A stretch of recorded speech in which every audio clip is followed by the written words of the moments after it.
Okay, let's unpack this. It's a 10-gallon hat, the American West. Mm-hmm. But South America has its own legendary figure, a skilled horseman, sure, but someone whose story is, well, much messier, far more complex, and their legacy is just deeply woven into the national identity of multiple nations. Yeah. The Gaucho. That's absolutely right. And for this deep dive, we're really tracing the evolution of the gaucho, or, gaucho in Portuguese. It's this tremendously potent folk symbol across a huge area. We're talking Argentina, Uruguay, southern Brazil, Paraguay, southern Bolivia, even southern Chile. So our mission today really is to understand the scope of this transformation. Mm-hmm. How did a figure initially labeled by, well, colonial society as a marginalized outlaw, a social menace even, someone they actively tried to sort of erase, how did they become resurrected, often, long after their historical disappearance, as this quintessential romantic national icon? We're diving into a pretty comprehensive stack of sources here to try and get quick, but thorough insight into this really profound shift in cultural identity. And we absolutely have to start with the definition because, honestly, it reveals the complexity right from the get-go. The Dictionary of the Spanish Language tells us that historically, a gaucho was defined back in the 18th and 19th centuries as a mestizo, so a person of mixed European and indigenous ancestry. Okay. And crucially, they were a migratory horseman, highly adept in cattle work. That migratory part is key. And that historical distinction is so important because the term itself has evolved, hasn't it? Yeah. Today, especially if you're in Argentina or Uruguay, it often just means any country person experienced in traditional livestock farming.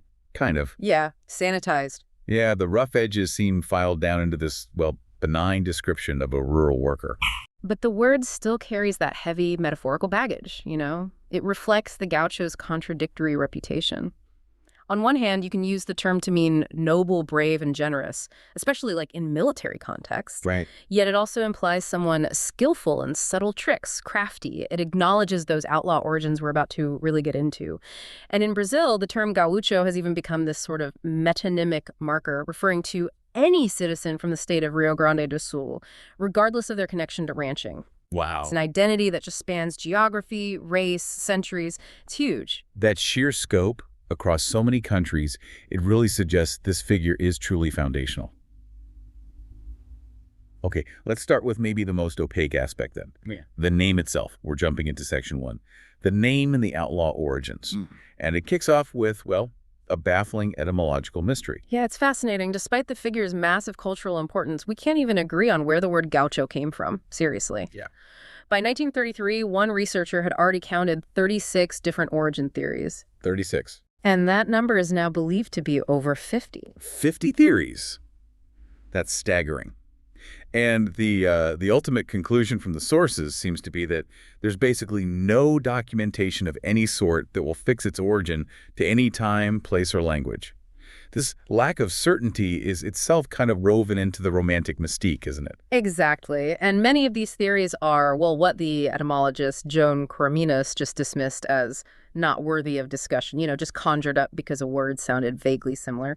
You get these amusing suggestions trying to link it to the English gawky or the French gauche, maybe reflecting how uncouth early European observers found them. Which, while amusing, it does speak to a pretty deeply ingrained European colonial bias against that rough, wandering lifestyle, doesn't it? Precisely. But okay, 2 theories are taken seriously. The first is this resemblance theory. It connects gaucho to the Quechua word huacho or huacho, which means orphan, abandoned, or maverick. Okay, that fits the profile.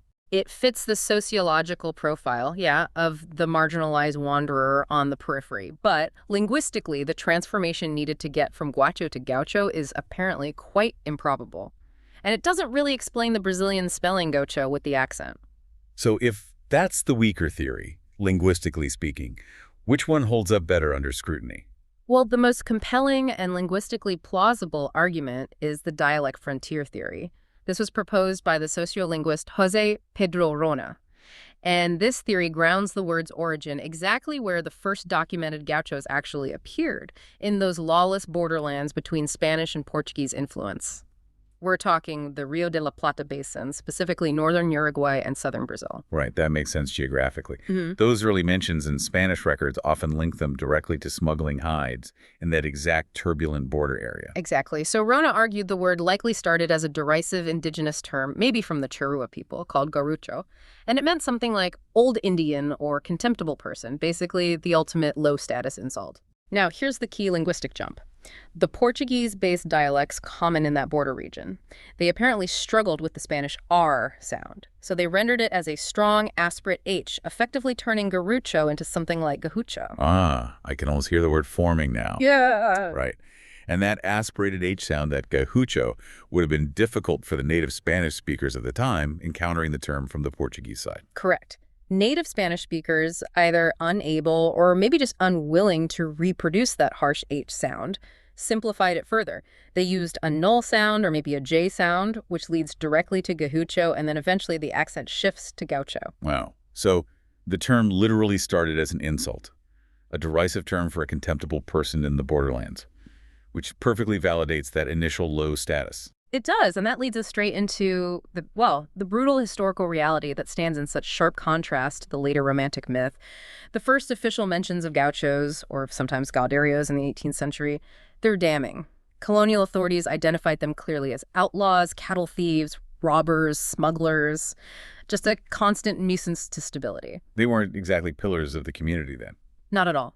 Felix de Azara, who was one of the foremost naturalists and chroniclers of the late colonial era, writing around 1790, he flatly called the gauchos the dregs of the Rio de la Plata and of Brazil. He said they weren't interested in settled life or legal commerce. They were primarily interested in the contraband trade in massive quantities of wild cattle hides, living this highly illegal, itinerant existence. One scholar summarized the gaucho of that time simply as a colonial bootlegger, just fundamentally reprehensible in character, exceedingly low social standing, outsiders really, existing entirely beyond colonial law, responsible only to their own sense of justice.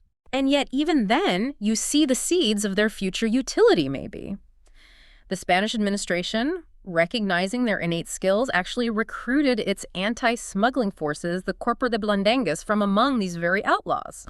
Using the poachers to catch the poachers. Pretty much. It hints at that dual nature, right? Troublesome, yes, but possessing undeniable martial and equestrian skill that the state would eventually desperately need. It's still hard to imagine that level of social contempt flipping all the way to national pride. What specific event or societal change forced the colonial elite to start seeing, well, value in these dregs of the Rio de la Plata? Yeah. I mean, here's where it gets really interesting. How does society's view of an outlaw bootlegger flip so dramatically to a national hero, someone you could put on propaganda? Well, that fundamental transformation really began with the wars of emancipation and independence, starting around 1810. Suddenly, those vast open plains became the perfect battlefield for guerrilla warfare. And the gaucho's inherent skills, his bravery, that extreme mobility, his superb horsemanship, they were no longer a social nuisance. They were a priceless military asset. He was recognized as a born cavalryman, wasn't he? Yeah.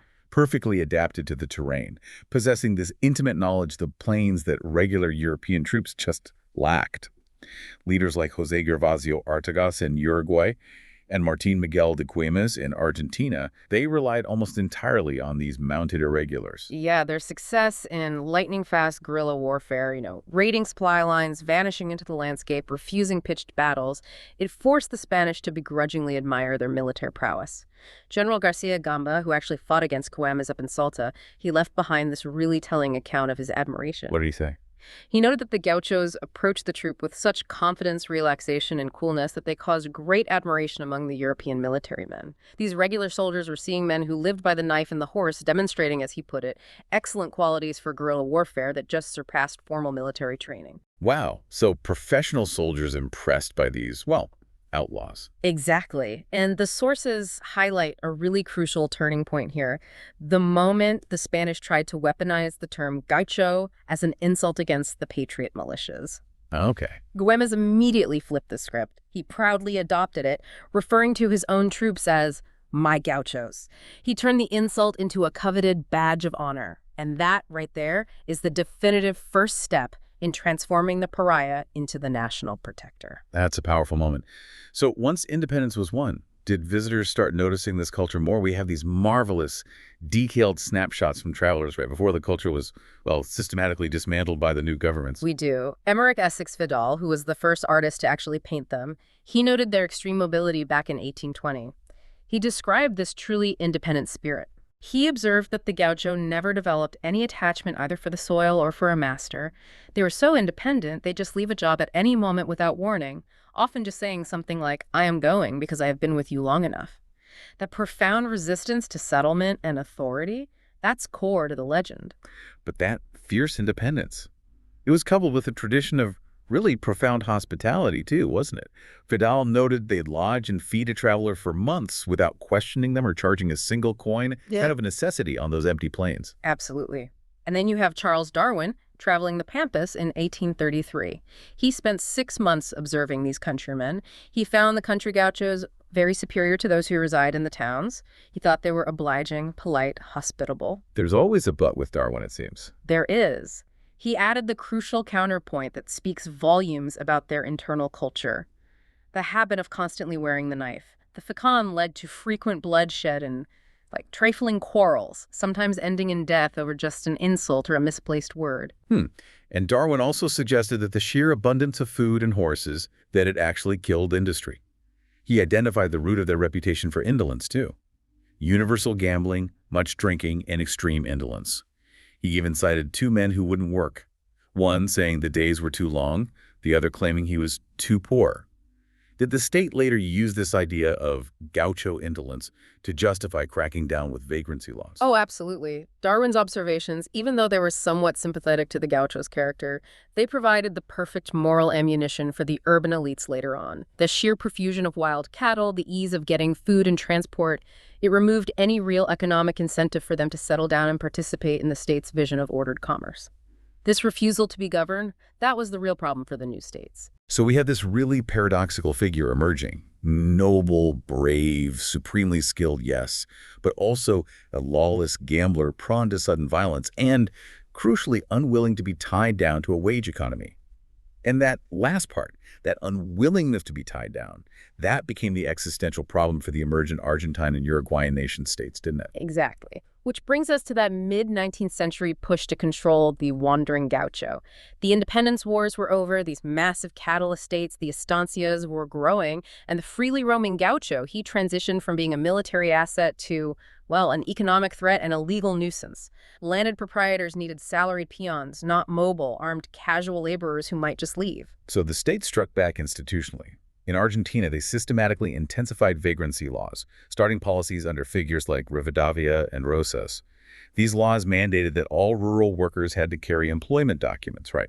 A papeleta de conchavo. That's right. And if you were found without papers, you faced mandatory military conscription, often for years, serving in these highly dangerous frontier posts fighting indigenous groups. That sounds like a pretty raw deal. Forced labor or the army? It was, and this systematic legal effort, it resulted in what scholars call the proletarianization of the gaucho, forcing them into dependent, salaried peon jobs on an estancia. But the freedom-loving gaucho, well, they resisted fiercely. This led to massive desertion rates from the military and forced labor. The sources actually estimate that renegade gauchos deserters comprised up to half of all the Indian raiding parties on the frontier. Wait, up to half? That is an astonishing detail. They were literally joining the people they were supposed to be fighting, having fled military service or persecution, choosing the life of an outlaw renegade over state control and settled labor. Wow. That level of resistance really underscores how devastating these new laws must have felt to their identity. It does. And the cultural polarization of the era, it's perfectly captured by Lucio Victorio Mansilla. He was an Argentine general, but also a writer. And in 1877, he detailed these 2 distinct types of gaucho that he saw within the soldiers under his command. Okay, so he divided them into, what, the useful citizen and the romantic rebel? Pretty much. The first type was the paisano gaucho. This was the country worker. He had a fixed abode, regular work habits, respect for authority, and he leaned towards civilization. You know, the cultivator, the drover, the peon. Useful for industry and the future of the nation, in Mansilla's view. And the second type, the legend. That was the gaucho neto, the out-and-out wandering criollo. This was the man who lived for universal gambling, was habitually quarrelsome, an enemy of discipline, and, notably, an enemy of foreigners, the gringos. His only luxury, Mancia said, was his spurs and his facon. And Manciera concluded. He concluded that the paisano, the worker, made up the majority of the Argentine social mass by then, while the gauchonero, the figure we tend to romanticize, was already disappearing. The wild one was on the way out. Okay, before we move on to the sort of final death blow for that gauchonero, we need to pause and contrast this intense river plate system Argentina-Uruguay with the situation further north in southern Brazil and maybe the Uruguayan borderlands. The social structures were quite different there, weren't they? Yeah, that contrast is really essential for getting the full picture. For one thing, slavery was legal in Brazil until 1884, much later. And the sources note that in this region, maybe even a majority of the permanent ranch workers, the mounted camperos as they were called, were actually black slaves. And what's really interesting there is that these black horsemen often apparently enjoyed sharply better living conditions than slaves working in the brutal sedentary conditions of the beef salting plants, the charqueadas. Why the difference? Is it just because ranching required mobile workers who were harder to supervise? That's a huge part of it. Ranching requires highly mobile workers who are difficult to constantly supervise and who have ample opportunities to just escape across borders, especially in that fluid region. So paternalism in this case was simply the most economical policy to try and retain skilled labor. Makes sense. Plus, the border region itself remained lawless and fluid much longer than central Argentina did. Powerful Brazilian Uruguayan families like the Saravias, they led major mounted insurrections in both countries, with conflicts lasting right up until the early 20th century. So this maintained a more martial, maybe more paternalistic, and certainly more violent gaucho culture for longer. Less subject to the strict labor controls coming out of Buenos Aires. There's that famous satirical cartoon from 1904, right? Depicting Aparicio Saravia saying it's time for another little revolution. That perfectly illustrates that prolonged instability. It does. But even there, state consolidation was ultimately inevitable. The mobile, lance-wielding horsemen were eventually defeated by Uruguayan troops armed with modern Mauser rifles and Krupp cannon, deployed much more efficiently using telegraph and rail. Technology and state consolidation were closing in on the gaucho way of life everywhere, sooner or later. That sets us up perfectly for Section 3, the end of the frontier and those extreme skills.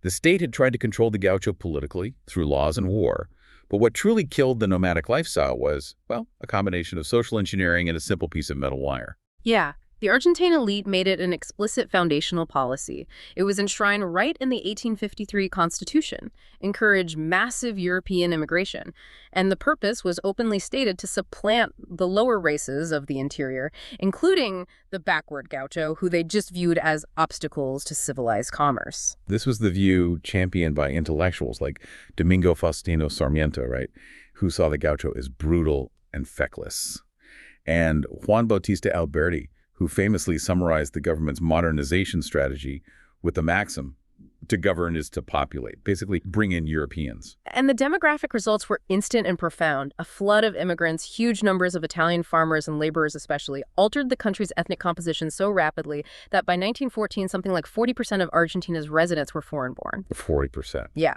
The Criollo and Mestizo culture of the Gaucho was intentionally diluted out of social and political existence. But the true physical catalyst, the thing that really ended the nomadic life on the ground, was cheap, mass-produced barbed wire.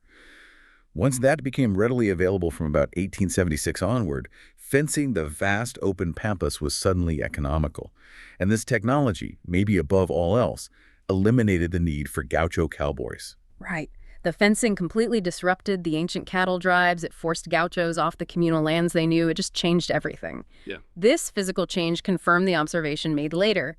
The gaucho of today is no more a real gaucho than is our own present-day cowboy, the cowboy of the Wild West. Both have gone forever in their original form. Wow. But before they vanished, we really have to appreciate their singular signature attribute. They're just breathtaking skill on a horse. The skill level was absolutely essential to survival, wasn't it? Reflected in that cultural saying that a man without a horse was a man without legs. Completely. The horse was their universal tool. They used horses for everything. Collecting, marking, driving cattle, hunting the incredibly fast-moving rias, the nyandu, even drawing fishing nets from horseback, getting water. The sources even report they were assisted by friends to ride to their own burial. The horse was just an extension of their body and mind. The legendary prowess is hard to overstate. Juan Manuel de Rosas, the Argentine dictator, He was reputed to be able to throw his hat on the ground at a full gallop and then scoop it up without ever touching the saddle with his hand. Just an incredible feat of balance and raw athleticism. And that kind of supreme confidence and daring, it led to some truly terrifying, yet apparently spectacular equestrian sports. Things often banned by the colonial and later national elites because they were just so dangerous and seems like pointless displays of bravado. They weren't just dangerous. Some sound downright suicidal. Take Pachando. This involved two horsemen charging each other head-on at full speed. Head-on. The resulting collision just tumbled both men and horses in a cloud of dust, flying limbs. And the goal was simply to recover quickly, remount, and charge again until exhaustion or injury forced a stop. Yeah, it wasn't about winning a prize or anything. It was a pure psychological test. A display of courage, absolute indifference to death traits forged in that lawless existence, and probably pretty useful for guerrilla warfare, too. Or consider the maroma.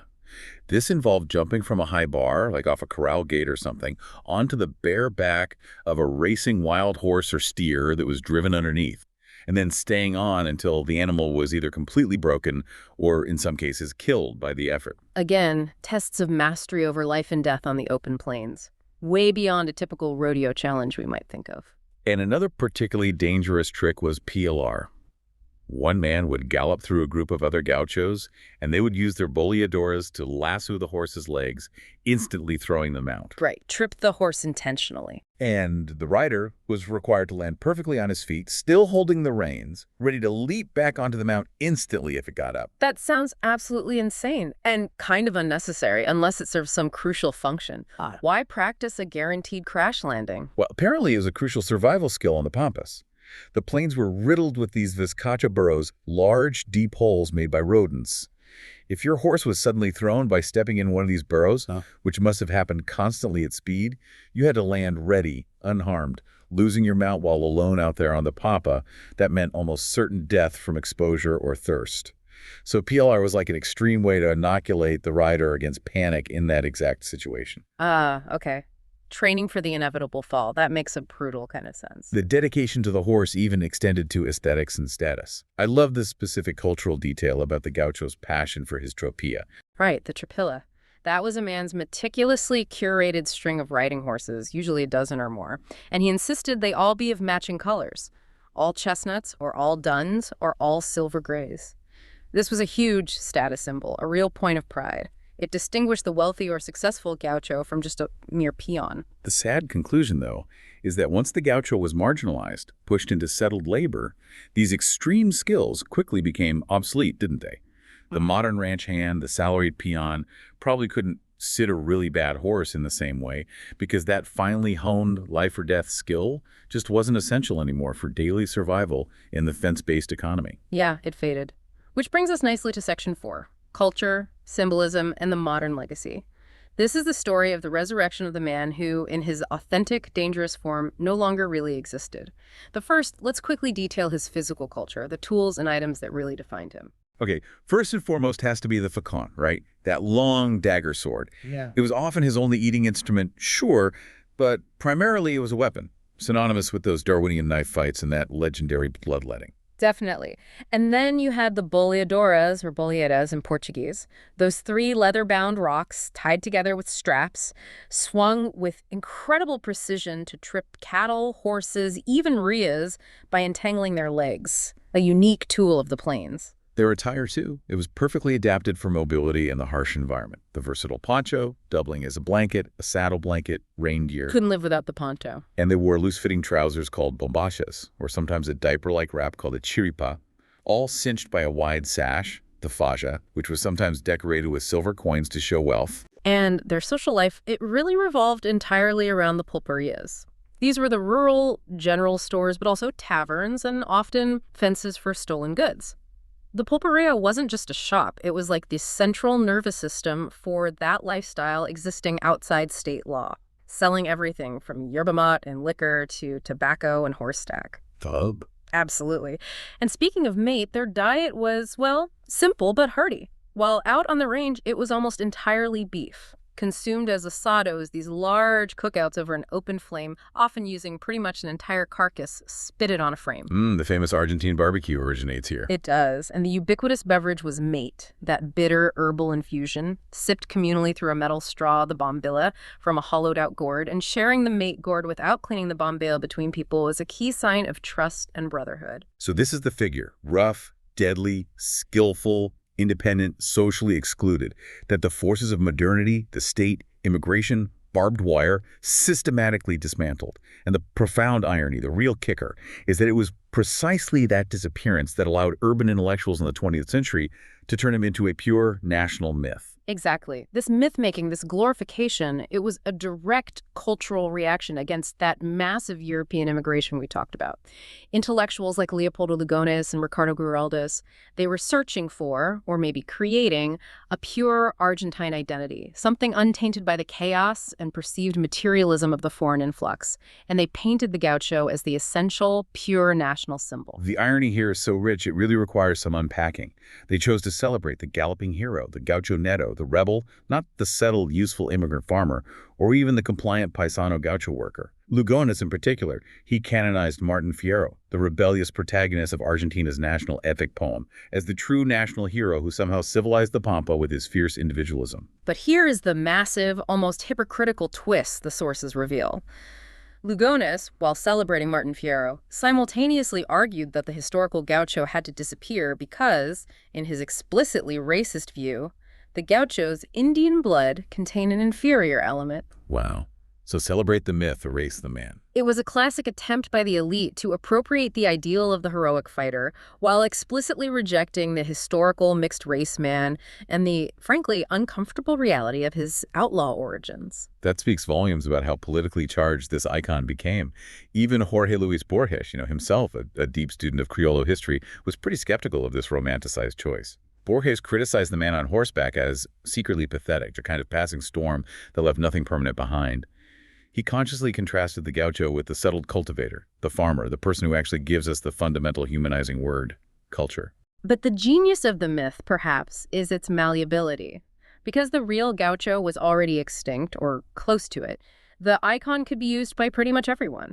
Darker-skinned Argentines felt validated because the gaucho's non-white ancestry was too well known to be entirely hidden or denied, while the traditional white elite used him to affirm their own legitimacy by claiming the heroic mantle of the nation's past, conveniently forgetting the parts they didn't like. And, politically, the icon has been constantly contested, hasn't it? Shifting dramatically depending on who's invoking him. The military dictatorship in Argentina in 1978 used the gaucho in this really sanitized propaganda for the FIFA World Cup, projecting an image of an orderly, disciplined, peaceful country. Very Pisano. Yet at the very same time, the left-wing Montoneros guerrilla group was using the gaucho as a potent symbol of the rebel tradition, harking back to those lawless independence fighters, the gaucho neto. So the gaucho can represent pure order or pure resistance, depending entirely on who is holding the poncho, so to speak. That's fascinating. So where does that leave the culture today? Does it persist, especially outside that original River Plate basin? It definitely persists, particularly in southern Brazil. There, the Movimento Tradicionalista Gaucho, or MTG, is this incredibly powerful, largely nostalgic, and essentially urban movement now. It claims millions of active participants who actively foster gaucho culture through major festivals like the Semana Farroupilha. Millions? Wow. Yeah, it's huge. The MTG really exemplifies the modern role. The spirit survives through traditional dress, the cookouts, churrasco or asados, and especially the oral traditions like the payada. That's where performers known as payadores engage in these fierce, improvised verse duels, keeping that tradition of verbal artistry alive. It's amazing to watch. And while barbed wire did end the traditional nomadic life, the modern role has evolved too, right? Into skilled ranch hands, maybe guides for tourists looking to experience a version of the lifestyle the South American take on the dude ranch. Exactly. Horsemanship remains important, both out of necessity in some rugged terrains, but also as a conscious homage to the culture. It's about keeping the skills alive. And we're even seeing the gaucho ideology, that concept of living in harmony with nature, sustainable practices, inspiring modern environmental movements today, promoting things like grass-fed beef, ecotourism. That's right. The legend has found a new kind of utility in a world increasingly worried about ecological balance and maybe looking for alternatives to industrial agriculture. So in synthesizing this whole journey, we've traced the Gaucho from, well, a linguistic mystery and a social pariah through that brief but crucial period of military glory to being systematically erased by the forces of modernization, fences, immigration, laws, only to be resurrected after the fact as this incredibly complex, politically charged national symbol. Ultimately, the gaucho really joins his global counterparts, the North American cowboy, the Venezuelan llanero, the Chilean huaso. They all show us that this tension between a romanticized, often violent past and an industrialized, controlled present is a common defining theme across basically all horse-based frontier cultures worldwide. It's a universal story in many ways. So what does this all mean then? The Gaucho Neto, that fierce wandering loner, he was effectively eliminated by barbed wire and mass European immigration. Yet his myth, his icon status, was only truly created and canonized after his disappearance, after he could no longer actually steal cattle or engage in knife fights or fundamentally threaten the centralized state or the new economic order. Which raises, I think, an important question for you, the listener, to ponder. Does a nation primarily build its deepest identity on the useful, settled worker, the paisano? Or does it build it on the idealized rebel, the Gaucho Neto, but only once that rebel can no longer actually threaten the ruling classes or the status quo?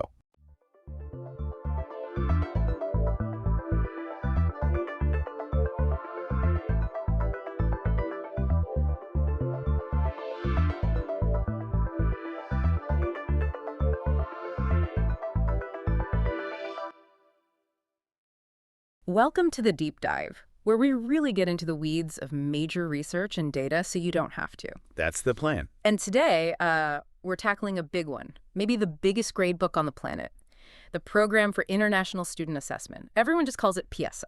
Right, PS. And it's way more than just another test. It's this huge worldwide study run by the OECD, that's the Organization for Economic Cooperation and Development. Okay. And they've been doing it every 3 years since way back in 2000. The whole idea is pretty ambitious, actually. Which is? To basically evaluate entire national education systems. They do this by testing 15-year-old students across dozens and dozens of countries. 15-year-olds. Okay, and the scale sounds enormous, but what's the actual goal? Is it just ranking countries? Well, the ranking gets the headlines, but the stated goal is loftier. It's meant to give governments comparable data, like really comparable data. So they can see how they stack up against others. Exactly. The idea is they can benchmark their performance and, hopefully improve their education policies, get better outcomes for students. But, and this is key, PISA isn't testing if you memorize, say, historical dates. Right, you mentioned that. It's different. Totally different. They're trying to measure applied knowledge, problem-solving skills, how students think, their cognition, not just what they know, but what they can do with what they know. Okay, so that's the core mission then, moving past rote learning. That's the elevator pitch, yeah. PISA focuses on 3 main areas: reading, math, and science. But it's looking for what they call literacy in those areas. Literacy meaning? Meaning, can you actually apply this stuff to real-world situations? Is it knowledge that's useful for, like, lifelong learning or the workforce? Got it. So our mission today is to really unpack PISA, how it works, why it has such a massive influence on policy. Oh, huge influence. We'll talk about the PISA shock phenomenon. Right, that. And then look at the latest results from 2022, which definitely made waves. They always do. And finally, we have to get into the criticisms because there are some really serious questions about, well, its accuracy and how it's used globally. Absolutely. It's powerful, but it's definitely controversial. It's a lot to cover. Okay, let's dive into the basics first. The framework. Because you said PISA measures literacy, not just school stuff. That distinction seems crucial. It absolutely is. It's kind of the philosophical heart of PISA.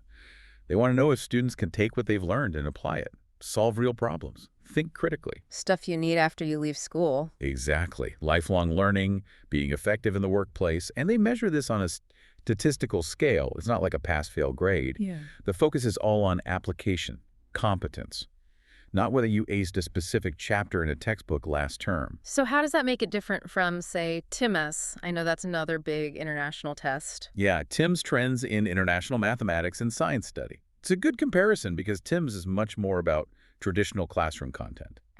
Curriculum attainment, meaning if the curriculum covers quadratic equations, TIMSS might ask you to solve a standard quadratic equation, like you'd see in a math textbook. Find x. Okay. PISA's approach to math, though, would be more like, here's a real-world scenario, maybe planning a trip, and you need to calculate the most fuel-efficient route using different speeds and distances. Or figure out the best materials for building something based on climate data. Ah, so it's using the math skills, but in a practical context. Right. It demands that you integrate different skills calculation, maybe some geometry, logic, to solve a novel problem. Utility over just procedure. And the reading test really shows this too, right? It's not a speed reading test. Definitely not. The OECD is super clear on this. PISA does not measure reading fluency or just basic word recognition. That's assumed for 15-year-olds. So what does it measure in reading? It's about higher order skills. Can you construct, extend, and reflect on the meaning of texts? And that includes complex stuff, continuous text like articles, but also non-continuous things. Like what? Like interpreting a complicated bus schedule or figuring out the main points from different, maybe even conflicting news reports on the same event. It's sophisticated information processing. Wow, okay. And beyond math, reading, science, PISA sometimes adds other areas, these innovative domains. Yeah, they try to stay current with what skills are seen as important. So back in 2012 and 2015, they actually tested collaborative problem solving. How did they even do that? Digitally, actually. They had students interacting in simulated environments to solve problems together, measuring how they communicated and reasoned as a team. Interesting. And then in 2018, the focus was on global competence, trying to measure students' awareness of global issues, different cultures, that sort of thing. So PISA is also trying to shape what counts as a good education. You could definitely argue that. By choosing what to measure, they're signaling what skills the OECD thinks education systems should prioritize for the 21st century. All right, let's get practical. How does this whole testing operation actually run? Who gets tested? Okay, the who is very specific. Students have to be between 15 years and 3 months old and 16 years and 2 months old when they take the test. Why such a narrow age band? It's all about comparability. School starting ages and grade structures vary wildly across countries.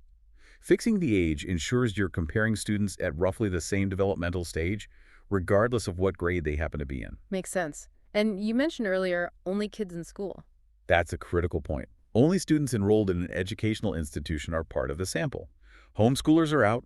Kids who've dropped out entirely, also out. And we definitely need to remember that exclusion when we talk about the controversies later on. It changes who PISA is actually measuring. Absolutely. It fundamentally shapes the pool. Okay, so for the students who are tested, what's the experience like? Is it this massive, scary exam? Well, it's rigorous, but maybe not overwhelming for the individual student. It's all done on computer now. Each student takes a test that lasts 2 hours. 2 hours. Seems manageable. Right, but here's the clever part. The total amount of PISA test material is way bigger, something like 6.5 hours worth of questions covering all the domains. So how does that work? They use something called matrix sampling. Basically, different students get different combinations of questions. You only take a portion of the total item pool. So PISA can cover a huge amount of ground without any single student having to sit there for 6 hours. Exactly. It lets them assess a broad range of skills across the whole population sample. And the questions are a mix, some multiple choice, but also quite a few that require students to write out their answers in reasoning. And the test itself is only part of the picture, isn't it? There's a lot of background data collected too. Oh yeah, that's vital. After the main test, students spend almost another hour filling out a detailed questionnaire. About what? All sorts of things. Their background, family's socioeconomic status, their learning habits, how motivated they feel, their attitudes towards school, and it doesn't stop there.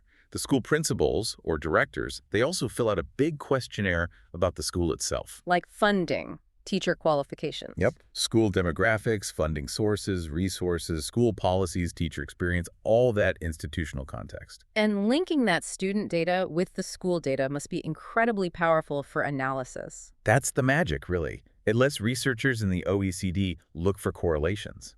How do factors like socioeconomic background or school funding or specific teaching practices relate to student performance on the PISA test? It goes way beyond just a league table. Okay, and with, what, 81 countries participating in 2022, how do they make sure the samples are actually comparable? Very stringent rules. Yeah. Generally, a country has to sample at least 5,000 students. And these aren't just any 5,000 students. They have to be selected using rigorous scientific sampling methods to be representative of that country's entire 15-year-old student population. Are there exceptions? Only for very small countries. Places like Iceland or Luxembourg, where the total number of 15-year-olds in school is actually less than 5,000, in those cases, they basically test everyone in that age group. So the goal is robust, generalizable data for each country. That's the objective. Whether it always achieves it, well, that's part of the debate we'll get to. Right. Now, the statistical part, you said students take different sets of questions. How on earth do you compare scores then? You have to scale them somehow. Exactly. Scaling is essential. You can't just compare raw scores. PISA uses some pretty sophisticated statistical machinery for this. It's based on something called item response theory, or IRT. IRT sounds technical. It is. Specifically, they use a version called the RASH model with some extensions, but like the simple version. IRT doesn't just look at how many questions you got right. It models the difficulty of each question against the estimated ability of the student who answered it. So it's weighing the questions based on how hard they are. Sort of, yes. And it allows them to estimate a student's overall proficiency level, even though they only answered a subset of the total questions. How? By using the patterns of right and wrong answers across questions of varying difficulty. The model generates what PISA calls plausible values. These aren't exact scores, but statistical estimates of how a student likely would have performed on the whole test, including the parts they didn't take. Okay, that sounds complex but necessary if you're only testing parts of the whole. It's the statistical underpinning that allows them to link results from different test booklets, different students, and even across different years. PISA is administered. That's how they create that single standardized scale for math, reading, and science. And that scale is where the famous 500 number comes in. That's the one. PISA sets the average score for all participating OECD countries at exactly 500 for each domain, math, reading, science. And the standard deviations... They're set at 100 points. So 500 isn't good or bad, it's just the average of the developed countries in that cycle. Precisely. It's a benchmark. If your country scores 600, it means your average 15-year-old is performing one full standard deviation above the OECD average. A score of 400 means one standard deviation below. Understanding that 500-100 system is absolutely crucial for interpreting any PISA results you see in the news. Okay, so PISA generates this massive standardized data set comparing student abilities across the globe. It's easy to see how that becomes incredibly influential for policymakers. Hugely influential. Because the data is presented as comparable as this universal benchmark, it carries immense weight. It essentially creates an international standard. And governments pay attention. They really do. Yeah. PISA was kind of designed for that, to put national monitoring into this bigger internationally agreed context. It lets policymakers look outside their own borders for ideas or maybe justifications. Our sources mentioned three main ways PISA impacts policy. The first one was creating new knowledge. Yeah. Basically, the sheer scale and detail of the data allows for analyses that just weren't possible before. You can cross-reference student performance with all that background data, school funding, teacher training, socioeconomic status, policies on tracking students. Tracking, like splitting kids into academic versus vocational paths. Exactly. And that's a prime example of the new knowledge PISA generated. In many countries, especially in Europe, there's a long tradition of tracking students pretty early, maybe age 10 or 12. Okay. But PISA data started showing a pattern. Countries that delayed tracking, that kept students together in more comprehensive schools for longer, tended to have not only higher average scores, but also more equity, smaller gaps between high and low performers. Wow. So PISA data directly challenged a fundamental structure in many education systems. It did. It forced a lot of countries to look hard at their tracking practices and the potential downsides. Yeah. That's knowledge creation leading to policy debate. Okay, so that's the first pillar. The second was PISA influencing national assessments themselves. Right. Because PISA is seen as this gold standard for measuring applied skills. Its frameworks and even its question styles start getting imitated. Oh, so? Countries look at PISA and think, okay, this is what international benchmarks look like. So many start revising their own national curricula and standards to explicitly include more PISA-like competencies. Yeah. You know, applying knowledge, solving real-world problems. So they're teaching to the PISA style, in a way. Sometimes, yes. Yeah. Or at least aligning their own tests and goals with it. They might use PISA results to validate their national results, saying, see, our students are doing well in the international stage too. It creates this PISA echo within domestic policy. All right, pillar 3. This is where it gets really dramatic. PISA directly influencing national policy, leading to the famous PISA shock. This is policy transfer in its most potent form. PISA results land, and suddenly a country's performance isn't just a domestic issue anymore. It's international news. An embarrassment, potentially. Or a point of pride, but often, An embarrassment if the scores are low. Yeah. PISA reports essentially define policy problems. Low scores signal a crisis, and that sets the national agenda. Reform becomes urgent, and policymakers tend to accept the PISA as a valid, reliable benchmark. Germany, after the first PISA in 2000, is the classic case study, right? Absolute classic. Yeah. Germany, a major industrial power, discovered its performance was, well, mediocre, especially bad on equity measures. This triggered a massive national debate, the PISA shock. And Germany's education system is highly regionalized, isn't it? Controlled by the individual states, the lender. Extremely regionalized, the lender guard their autonomy fiercely. But the PISA shock was so profound, so public, that it actually forced all 16 lenders to agree on major, unified national reforms. Like what? They introduced common national education standards for the first time. They set up a joint institute to monitor quality and conduct research nationally. They even started standardizing teacher training requirements across the states. That's incredible. PISA acted like an external force strong enough to overcome decades of internal political division. Pretty much. It shows the sheer power an international assessment can wield. Yeah. But it's not automatic. What do you mean? Well, you can contrast Germany with Hungary. Around the same time, Hungary had similar educational challenges, including big equity gaps revealed by PISA. But no Hungary shock. Not really. The PISA results didn't trigger the same kind of large-scale systemic policy change. The political context, the will to act, the institutional setup, it just wasn't the same as in Germany. So PISA can be a catalyst, but the conditions have to be right domestically for it to spark major reform. Exactly. It needs a receptive political environment, which brings us to the more cynical view. Ah, yes. The argument that this whole system boosts the power of the unelected OECD and that governments might use the data selectively. This is a major critique. The data itself might be numbers, but how it's used is deeply political. There's a real danger of policy justification. Meaning, governments cherry-pick the data to support reforms they already wanted to push. Precisely. They might point to high-performing PISA countries and say, see, they do X and they get great scores, so we should do X too, even if X isn't really the reason for those high scores or isn't relevant to their own context. It's using PISA to legitimize a pre-existing agenda. Is there a clear example of this happening? Portugal comes up in the research. The government there apparently used PISA data to justify rolling out new, controversial systems for assessing teachers. Implying bad PISA scores were the teacher's fault. That was the implication. But researchers who looked into it argued that the PISA data didn't actually support the specific inferences being drawn to justify those particular teacher assessment reforms. So a weak link between the data and the policy. Arguably, yes. And similarly, the Portuguese government reportedly used PISA to criticize the high rate of students having to repeat a grade, a practice that's often ineffective anyway. The narrative became, PISA scores are low because kids repeat grades. Even if PISA doesn't directly measure the impact of grade repetition. Right. The data showed a performance problem, but the policy discourse jumped to a specific pre-existing target grade repetition, using PISA as ammunition, rather than doing a deeper dive into the actual causes.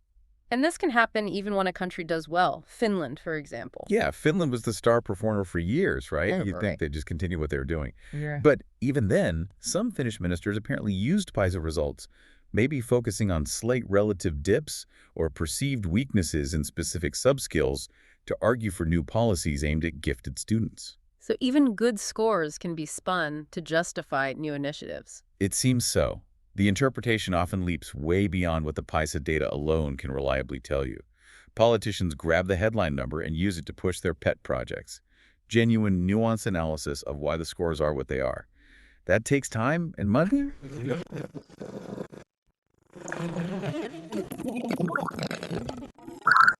the PISA data actually robust enough? Can it bear that weight? Exactly. And given that weight, every PISA cycle's results are a huge global event. So let's look at the most recent ones, PISA 2022. The results dropped in December 2023. And this covered how many places? 81 countries and economies, huge undertaking, around 700,000 students tested worldwide. And the big winner, clear across the board, was Singapore. Singapore absolutely dominated. Top scores in math, reading, and science. Their math score, for instance, was 575. Just remarkable. Way, way above the average. Now, 2022 was still affected by the pandemic, right? Did that impact the results? It definitely impacted the collection, big time. Results for some usually high-performing parts of China like Shanghai, Beijing, Jiangsu, Ziyang couldn't be published. Same for Lebanon. They just couldn't meet the data collection standards because of COVID restrictions. And Ukraine. Ukraine's situation was obviously unique and tragic. Because of the full-scale Russian invasion, data could only be collected in 18 out of 27 regions. So the OECD was very clear. Ukraine's published results are not nationally representative. Okay, so setting those specific cases aside, what were the overall benchmark scores for 2022, that OECD average? Right, remember the 500-100 scale. For 2022, the actual calculated OECD average score landed at 472 in math. Lower than 500. Interesting. Yeah, there was a general score decline in many countries, often attributed to pandemic disruption. So 472 in math, 485 in science, and 476 in reading.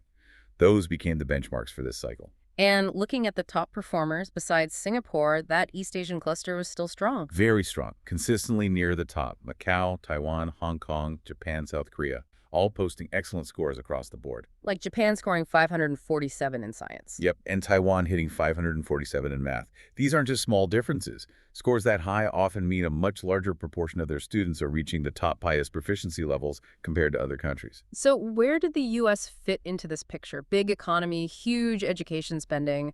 How did they fare against those averages? The U.S. results were interesting. Kind of a mixed bag, which you often see in big, diverse, decentralized systems. In mathematics, the U.S. average score was 465. It's actually below the OECD average of 472. Ouch. Okay. But they did better in the other areas.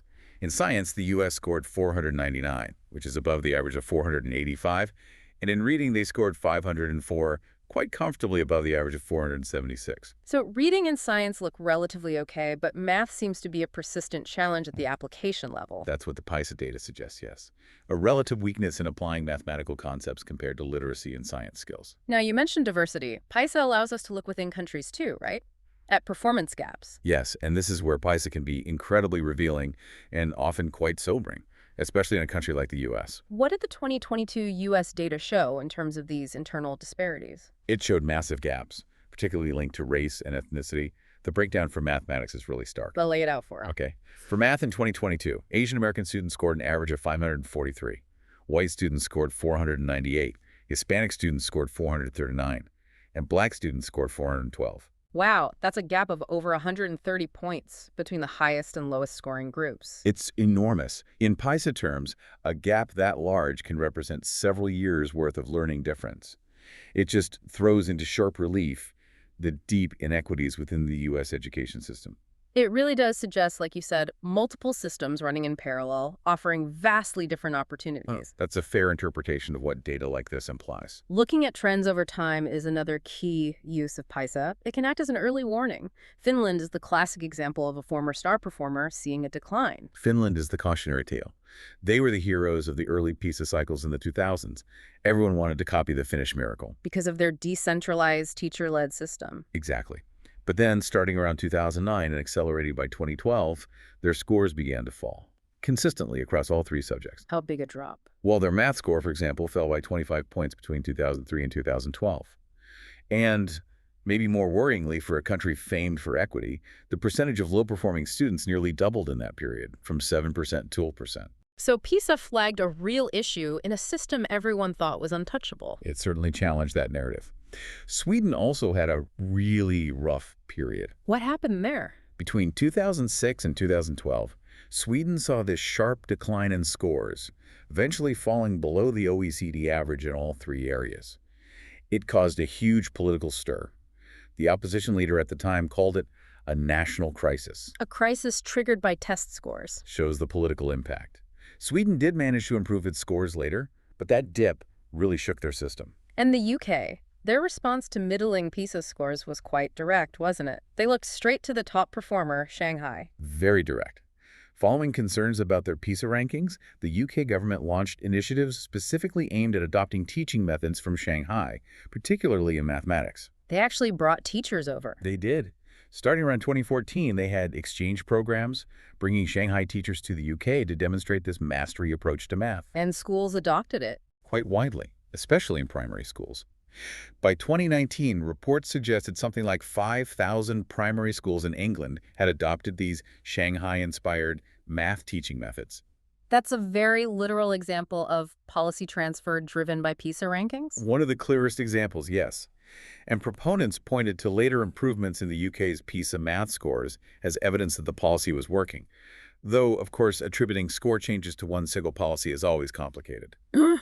Okay, but if PISA drives these massive policy shifts, we absolutely have to scrutinize the data itself.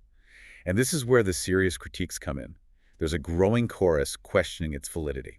Starting with the sampling, the way students are selected. Critics say it's not always representative, especially in some top-scoring places. Shanghai is the poster child for this criticism. It really is.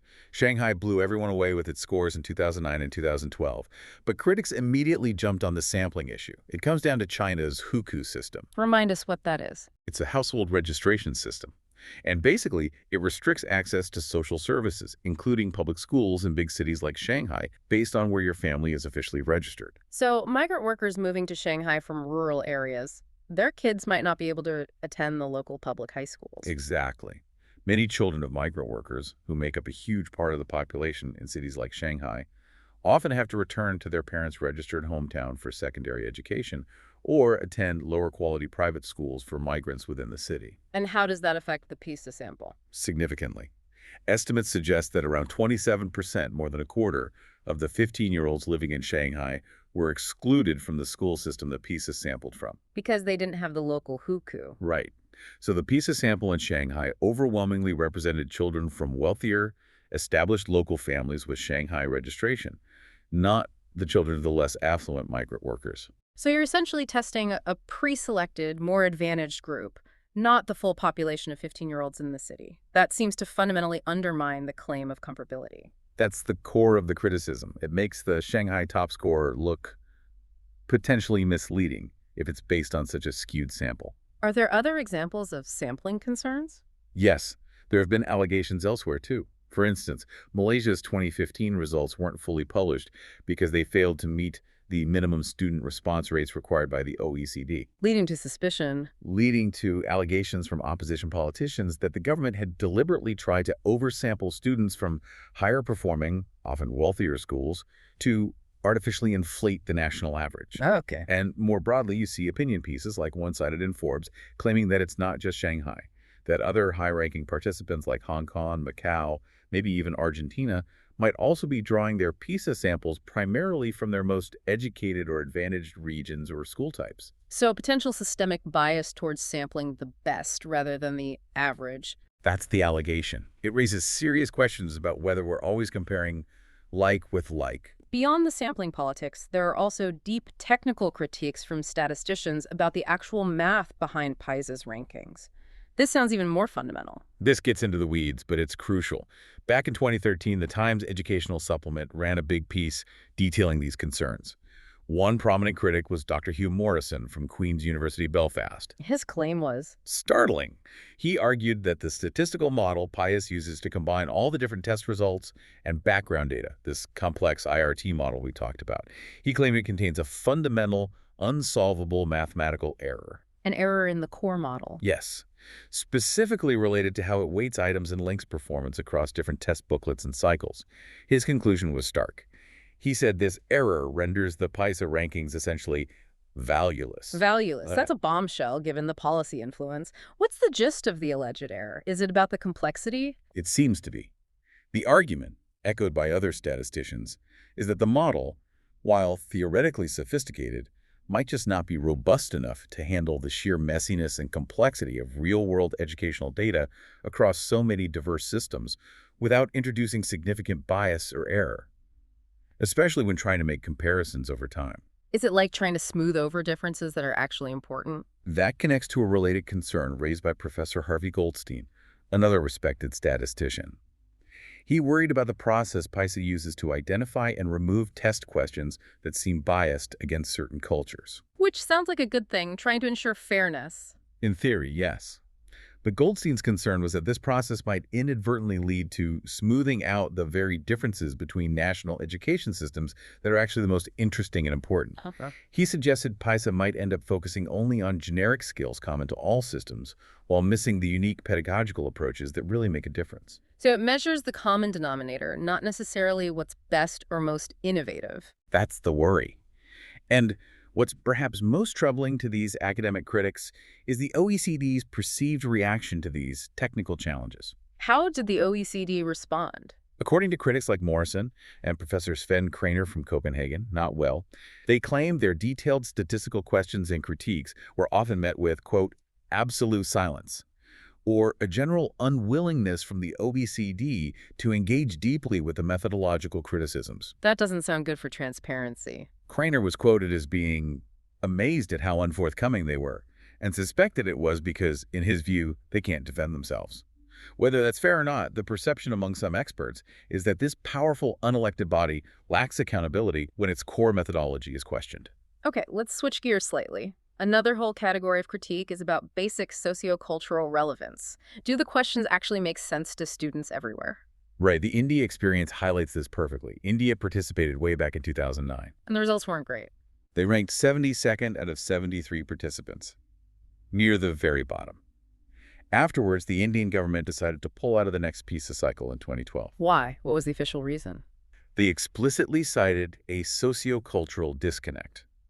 They felt the questions, often based on scenarios from developed Western contexts, were simply alien or irrelevant to the daily lives and experiences of many Indian students. The context just didn't resonate. So like a question mentioning a type of food or a social situation common in Europe might just confuse a student in rural India? Exactly.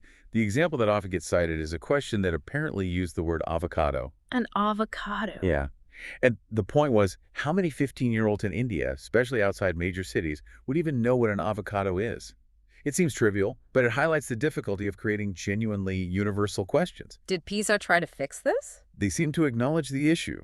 When India was preparing to rejoin PISA later, though they haven't fully participated again yet, reports surfaced that the OECD was working to update questions by trying to make them more culturally neutral or adaptable.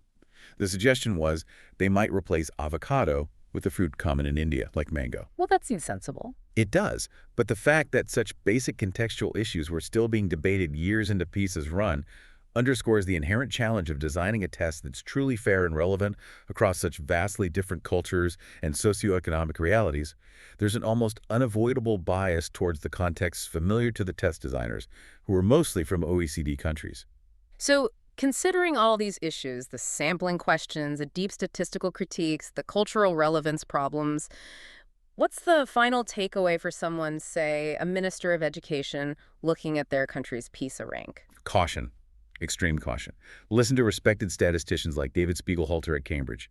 His warning was very clear. It is unwise for countries to base education policy on their PISA results. Unwise, even after all the effort that goes into it, especially because of the complexities and potential flaws. He pointed to Germany, Norway, Denmark, countries that reacted strongly to poor results in 2001 with major reforms. But the reforms didn't always work as expected. Or subsequent analysis suggested their systems might have already been improving anyway, or that the reforms implemented didn't perfectly match the problems PISA supposedly identified. The data is fascinating. It generates discussion, it provides a snapshot, but treating that single ranking as definitive gospel for sweeping policy change, that seems like a very risky proposition based on the evidence. Okay, let's try to pull this all together. We've dived deep into PISA, and it really seems to have this dual nature. It absolutely does. On one side, you can't deny its power. It's created this incredible resource for large-scale comparisons, generated genuinely new insights into education systems. Like the findings on early tracking. Exactly.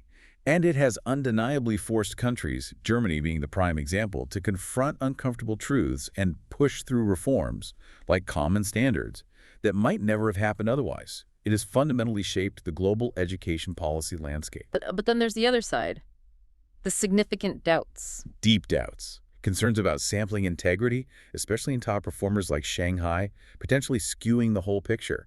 And these really serious technical critiques from statisticians challenging the core methodology, even calling the rankings valueless.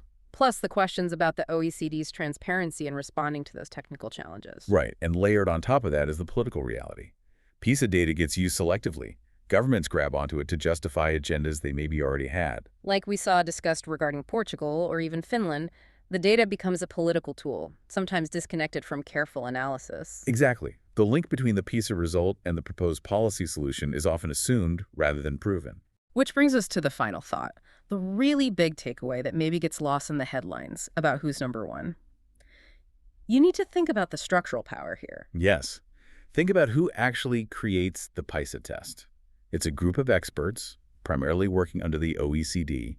They decide what knowledge gets tested. What skills are deemed important enough to measure? Is it collaborative problem solving this cycle? Global competence next?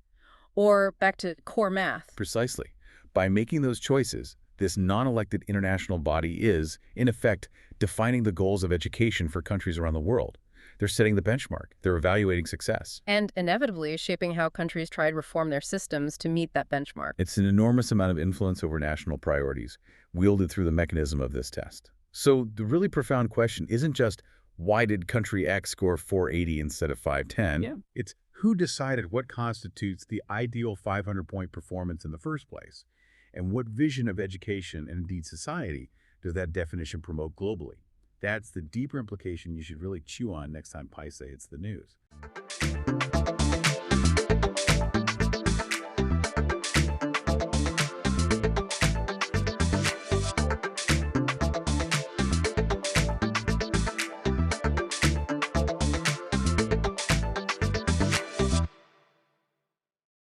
Welcome to the Deep Dive. Today we're opening up a file on Blaise Pascal, who is, well, honestly, one of history's most fascinating contradictions. He really is. A life cut short, just 39 years, but the impact, monumental. You've got the origins of modern computing in there, physics, philosophy.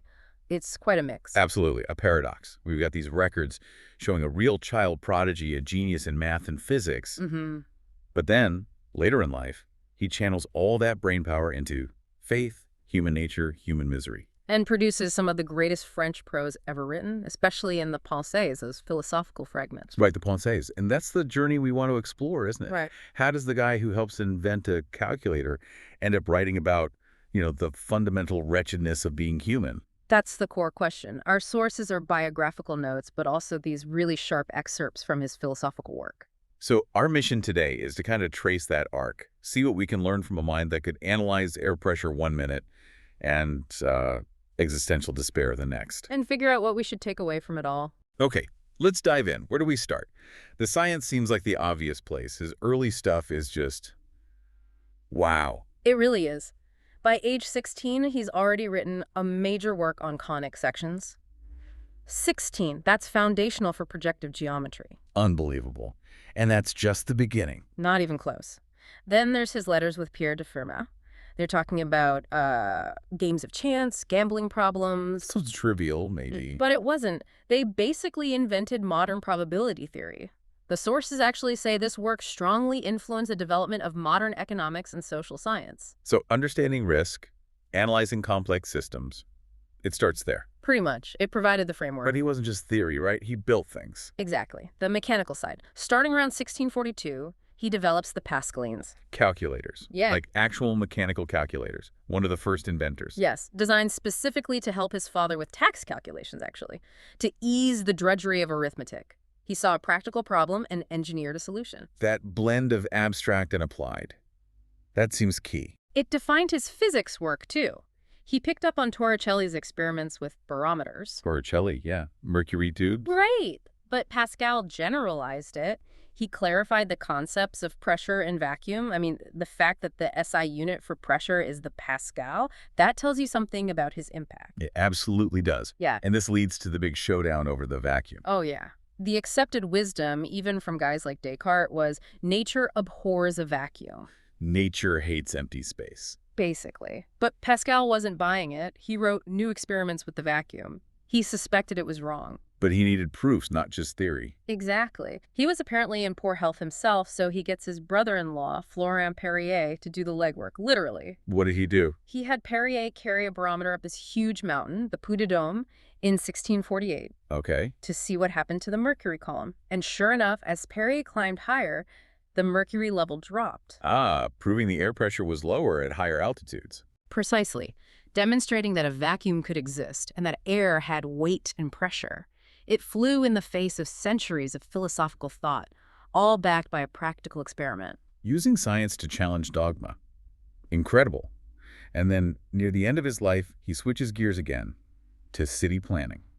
It seems like it. He invented the carrosses of cinq sols. I swear. Essentially, modern public transport, horse-drawn carriages, multiple seats, running on a fixed route. For a fixed price. Yep, 5 sols. And crucially, they ran on a schedule, even if no one was waiting. Predictable, systematic. Solving urban mobility with logic and planning. It's pure Pascal. It is the rational engineer solving a practical problem. And yet, this is right around the time of his big philosophical shift. The pivot. How does the mind that rationalizes bus routes suddenly reject the God of the philosophers? Well, it seems to stem from this intense religious experience he had in 1654. He wrote about it in his memorial. That's where the famous line comes from. That's the one. God of Abraham, God of Isaac, God of Jacob, not of the philosophers and the scholars. It's a direct hit on the purely rational, detached view of God. So he's saying that cold logic isn't enough. Exactly. He embraces a more demanding personal faith, Jansenism, and this really fuels the Pensées. He starts analyzing the human mind itself, how we understand things. And he sees two main types of understanding. That's right. He contrasts the mathematical mind, Which is all about clear definitions, axioms, logic chains, good at juggling lots of premises without getting lost, but maybe a bit narrow. yes, often narrow. And then there's the intuitive mind, or l'esprit de finesse, justesse as the source notes. What's that like? Its principles are everywhere. They're subtle. You kind of feel them rather than deduce them step by step. It needs keen insight, a delicate sensibility. It grasps things all at once in a single view. So the mathematical mind is like a programmer, maybe, Hmm? following strict rules. Sort of. And the intuitive mind is more like someone with great judgment, reading people, sensing situations, understanding complex human dynamics where definitions don't quite work. And he says people rarely have both. Very rarely. He even says mathematicians often make fools of themselves by trying to treat intuitive matters mathematically. They want precise definitions for things that are, well, fuzzy? They want an equation for empathy or something. You could put it that way. It highlights the limits of pure reason when you're dealing with the messiness of real life. Which leads him to imagination. Ah, imagination. He calls it the dominant part in man, the mistress of error and falsity. Strong words. Mistress of error, why so harsh? Because he thinks imagination, not reason, dictates most of our reality. It creates our ideas of beauty, justice, and happiness, which are the whole world, he says. It just overrides logic. He gives that great example, the philosopher on the plank. Right, you're on a wide, solid plank. Logically, you know you're safe. But if it's stretched over a huge drop... Your imagination kicks in, you start sweating, shaking, maybe. Exactly. Reason says safe. Imagination screams danger. And imagination usually wins. And he applies this to social structures too, like judges. Yeah, the magistrates. Why do they need the fancy robes, the ermine, all the ceremony? Because they're dealing with imaginary sciences, is that what he says? That's the quote.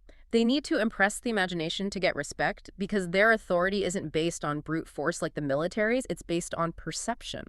That's a pretty cutting take on power and performance. It really is. And this focus on human fallibility, on being ruled by imagination, it sets the stage for his ideas about human misery. Okay, so where does he think humanity fits in the universe? What's our place? We're stuck in the middle, caught between two infinities. He describes us as a nothing in comparison with the infinite, and everything in comparison with the nothing, an intermediate item between nothing and everything. Neither angels nor beasts, in between, floating. Unstable, unable to grasp absolutes. And because of that, he says, our fundamental condition is misery. We're feeble and mortal and so miserable that nothing can comfort us when we think about it close up. If we really stop and think about our situation, it's unbearable. That's his argument. And that's why we desperately seek diversion. Divertissement. Distraction. Keeping busy. Exactly. He argues that people pursue things, gambling, war, status, even, say, solving tricky math problems. Like even math problems. Yeah. Like he used to solve. Potentially, yes. It's not about the thing itself, the winnings, the promotion, the solution. It's about the bustle. The activity itself. The chase. Right. The famous example is the hunted hare. The hunter doesn't actually want the hare. Pascal says he wouldn't take it as a gift. Huh. So it's just the pursuit. It's the pursuit, the activity, the noise that turns their thoughts away from our unhappy human condition. It stops us from thinking about ourselves too closely. Is he criticizing his own past then? The intense scientific work? Was that just diversion for him? That's a really interesting question. Maybe the motive matters. Was he chasing truth or just chasing the problem?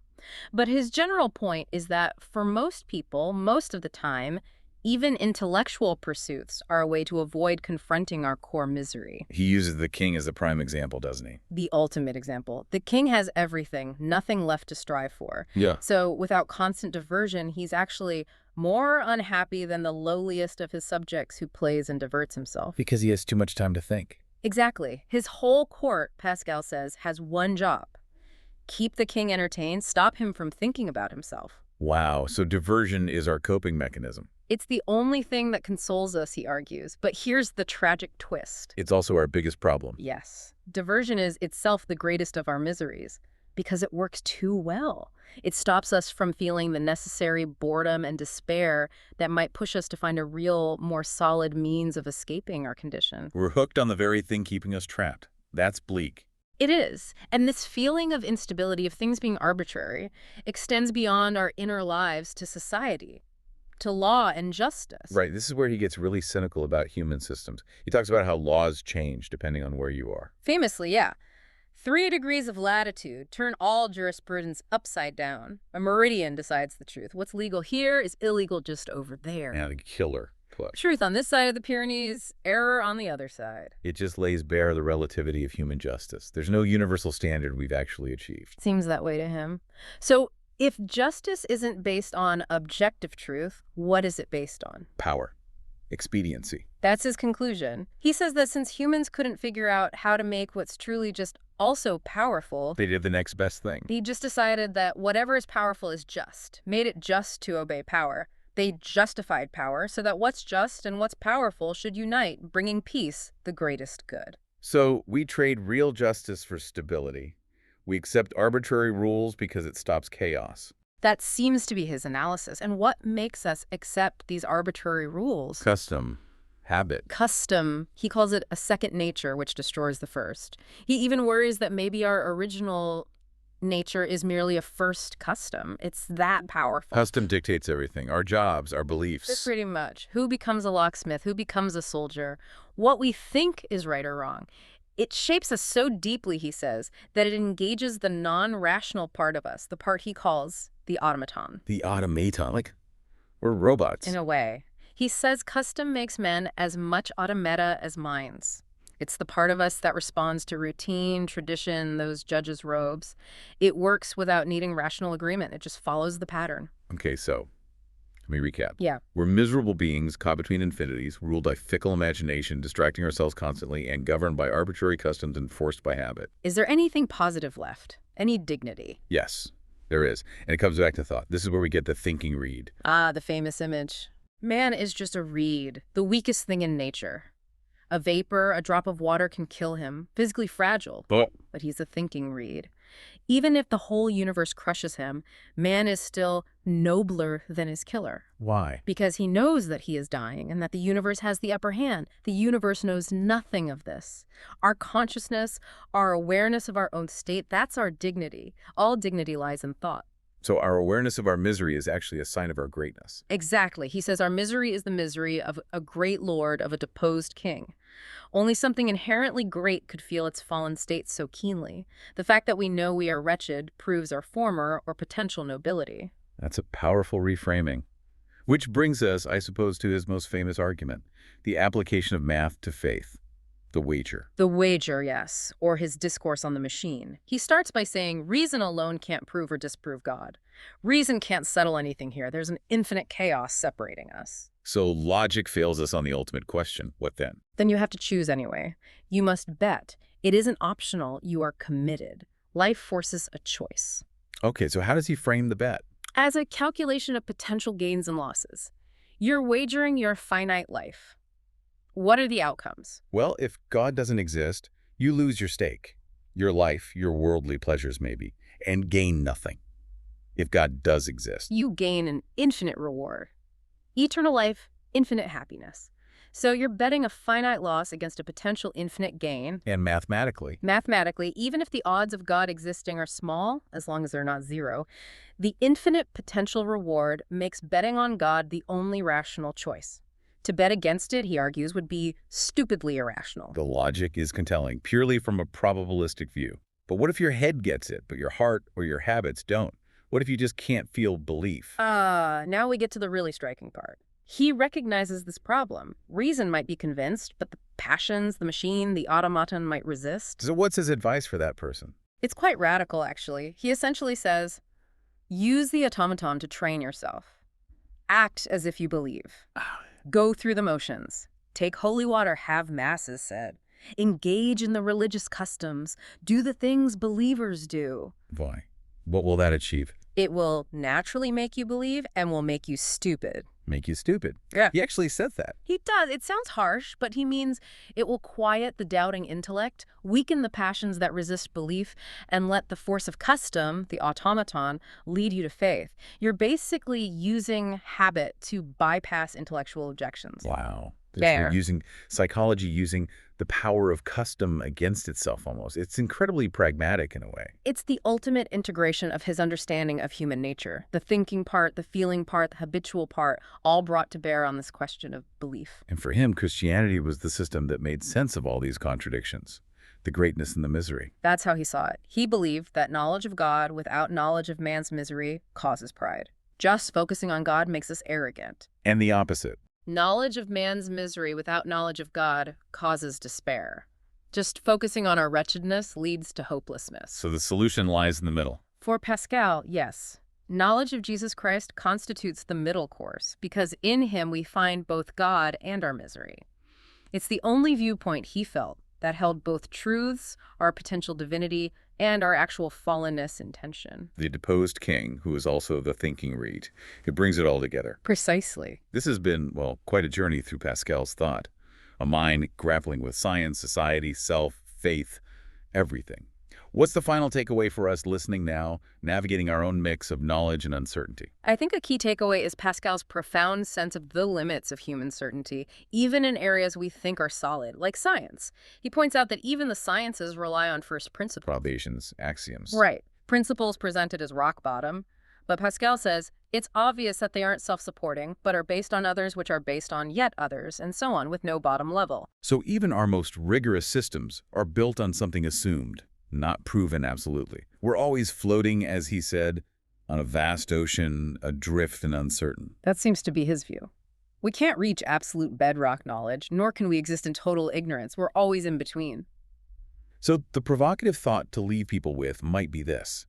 If every foundation, scientific, social, even personal belief ultimately rests on something that isn't absolutely self-evident. And if we know how much custom and our inner automaton shape what we accept as true, then how do you, the listener, choose your own rock-bottom principles to live by? And when you choose them, are you truly being rational? Or are you, perhaps like Pascal suggested, using a kind of calculated custom to find peace in that vast, uncertain ocean?